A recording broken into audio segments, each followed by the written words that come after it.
The papers were already on the mahogany table, the black ink still fresh in the fount. In pen she would use to sign away everything she had. $500 million, not in bonds or gold, but in the lifetime fortune she had built through sweat, sacrifice, and relentless perseverance. Elizabeth Harrington, once a child who had gone to bed hungry more nights than she could count, now stood at the pinnacle of wealth, preparing to do something few in her position would dare.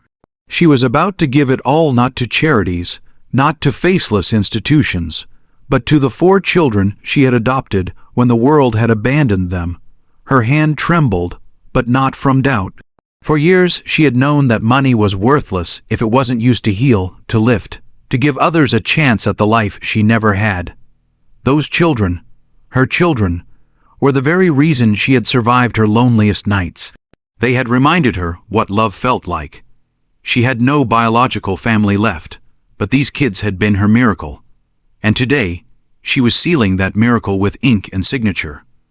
Just as Elizabeth reached for the pen, laughter drifted down the marble hallway. She smiled, assuming the children were simply celebrating in their own way, unaware of the magnitude of what she was about to do for them. But then words, sharp, careless, and cruel, cut through her heart like shattered glass. "She actually thinks we love her," one of the voices said. "Let her sign it all over first. After that, she's nothing but an old woman to us." Another chuckled. "500 million, we'll never have to see her again. Can you imagine being stuck with her after we inherit?" Elizabeth froze. Her chest tightened, her breath caught in her throat. She pressed herself against the doorway, her trembling fingers clutching the frame as though it were the only thing keeping her upright. The voices, the children she had fed, clothed, stayed awake for during fevers, comforted through nightmares, were mocking her. Not only mocking, but plotting their freedom from her the moment her gift was in their hand. Her eyes blurred with tears, but she stayed silent, listening. Every word felt like a betrayal carved into her soul. She had given up her youth, her time, her dreams to raise them. She had poured out a love that expected nothing in return. And yet here they were, scheming behind her back, treating her heart like a bank account to be emptied. Elizabeth turned slowly, her body moving on instinct rather than thought. She walked back into the study, her face pale but her mind racing. The pen still waited on the table, black ink gleaming like temptation. For a moment she considered picking it up, signing anyway, proving that her love was unconditional no matter how cruelly it was repaid. That was her nature, kindness even when it hurt. But something inside her shifted that day. For the first time in decades, she asked herself, had she mistaken need for love? Hours passed before she summoned them into the study. Their faces were painted with fake warmth, voices sweetened with practiced affection. "Mother," they said, surrounding her, leaning in as though she were the sun itself. She looked at them, really looked, and saw through the mask she had been too blind, too hopeful, to notice before. Elizabeth's heart cracked, but her spirit did not shatter. She straightened her shoulders, met their eyes one by one, and smiled. A calm, steady smile they did not recognize. "I was about to sign everything over to you today," she said softly, her tone steady despite the storm in her chest. "But before I did, I overheard something that changed everything." They shifted uneasily, exchanging nervous glances. Elizabeth continued, her voice carrying both heartbreak and newfound strength. "Love is not proven by inheritance. It's proven by presence, by sacrifice, by honesty when no one is watching. And I realized, I don't owe you money, I owe you truth. The truth is, you have already inherited the most valuable thing I could ever give. My love, my care, my years. What you do with that is up to you." Their faces fell, panic flickering in their eyes as realization struck. The pen was never lifted. The papers remained unsigned. And in that moment, Elizabeth saw them for what they truly were. Not children in need of saving anymore, but people who had made their choice. Later that evening, alone in her quiet study, Elizabeth made another decision. The inheritance would still go to children, just not those who saw her only as a stepping stone. She redirected the entire $5 100 million to a foundation for orphans, foster children, and struggling families, the very lives she once knew too well. Her fortune would still become a miracle, but for those who would never take love for granted. For the first time in years, Elizabeth felt lighter.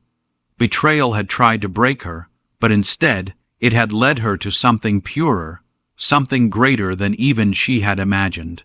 She realized that kindness is never wasted. It simply finds its way to where it's truly needed. And as the sun rose the next morning, casting golden light through her windows, Elizabeth sat with her tea and whispered to herself, "They may have broken my heart, but they will never break my purpose." Elizabeth sat in the vast stillness of her study long after the papers had been tucked away into the drawer. The pen remained uncapped, its ink drying silently, much like her trust. Outside, the night air whispered against the windows, carrying with it the faint sound of rain beginning to fall.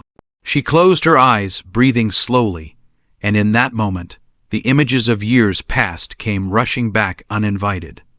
The night she found Michael, shivering on the church steps at 8 years old, clutching a threadbare teddy bear with one button eye. The day little Sophia, barely 5, had clung to Elizabeth's skirt at the orphanage and whispered, "Please, don't leave me behind."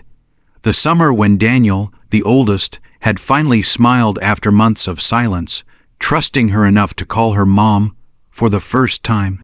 And Emma, oh, Emma. Her tiny hands had once curled around Elizabeth's finger, as if it were the only anchor in a cruel and drifting world. She remembered every sacrifice, the holidays spent working instead of resting, the nights pacing floors during fevers, the school events where she clapped the loudest, though no other parents claimed those children. Each memory was stitched with love, with selflessness, and now those same children spoke of her as though she were disposable. The rain grew heavier, drumming against the roof. Elizabeth whispered into the silence, as though speaking to her younger self, "You gave them everything, and they chose otherwise. But that doesn't mean your love was wasted." The following morning, she called her lawyer, Mr. Bradley, a man who had been with her since her earliest business days. His voice crackled over the line, warm but professional. "Elizabeth, are we proceeding with the transfer today?" There was a pause. Elizabeth's eyes drifted toward the hallway, where portraits of the children still hung in neat frames. Their smiling faces, frozen in time, stared back at her. "No, Bradley," she said softly, "not today. There's been a revelation." "I understand," he replied gently. "You don't owe anyone an explanation, but if you wish to discuss alternatives, I'll be here." "Thank you," she whispered, her voice catching. "There is an alternative. One that ensures children who truly need a chance will have it." That evening, she asked the four to gather in the sitting room. They came reluctantly, unaware that she had already heard the truth behind their laughter. Daniel leaned back in his chair, feigning concern. Sophia fussed with her nails, avoiding her mother's gaze. Michael and Emma exchanged looks, as though this were an inconvenience. Elizabeth sat opposite them, her posture regal but her eyes tender, carrying both sorrow and strength. "I raised you because I believed in second chances," she began. "I wanted you to know what it meant to be chosen, to be loved when the world had forgotten you." "Of course, and we love you, Mom." Sophia interrupted quickly, her voice dripping with rehearsed sweetness. Elizabeth held up her hand gently. "Please, don't use that word if you don't mean it." The room fell silent. "I was going to sign everything over to you yesterday," she continued. $500 million, every cent of my life's work. But then I heard words I never imagined I'd hear from you. Words that made me realize money can blind the heart. Their faces tightened. Emma's lips parted, but no words came. Michael shifted in his seat. "You thought I didn't hear," Elizabeth said quietly, "but I did." The weight of the truth hung in the air. The four sat frozen, their expressions betraying fear and guilt. Elizabeth leaned forward, her voice calm yet unwavering. "I will always care for you, that will never change, but the inheritance, the money, it will not go to hands that treat love as a transaction. Instead, It will go to children who, like you once were, have no one to fight for them." Daniel stood abruptly, anger flashing in his eyes. "So what? We're nothing to you now, after everything we went through as kids."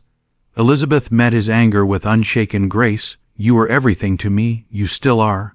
But love without respect is hollow, and I will not fund bitterness or betrayal." Sophia's eyes filled with tears, not of remorse, but of panic. "You can't do this. We depended on you." Elizabeth's gaze softened. "You depended on my love, my shelter, my food, my care.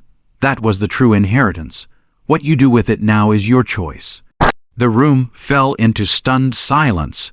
Days turned into weeks. The children distanced themselves, angered by the decision, while Elizabeth moved forward with her new mission. With the help of Mr. Bradley, she founded the Harrington Foundation for Forgotten Children, pledging her entire fortune to build homes, schools, and programs for orphans and foster youth. But one unexpected twist came weeks later.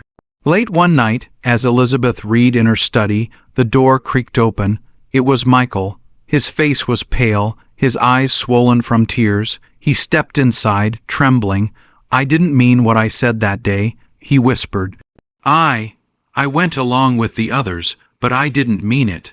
Elizabeth's heart ached. She gestured for him to sit, her eyes moist. "Then why didn't you stop them?" Michael lowered his head, ashamed.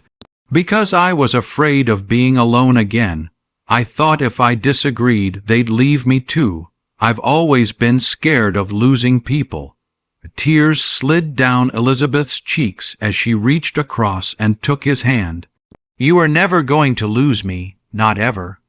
And for the first time since that terrible day, Elizabeth felt a glimmer of hope that love, even when betrayed, could still plant seeds that might grow again.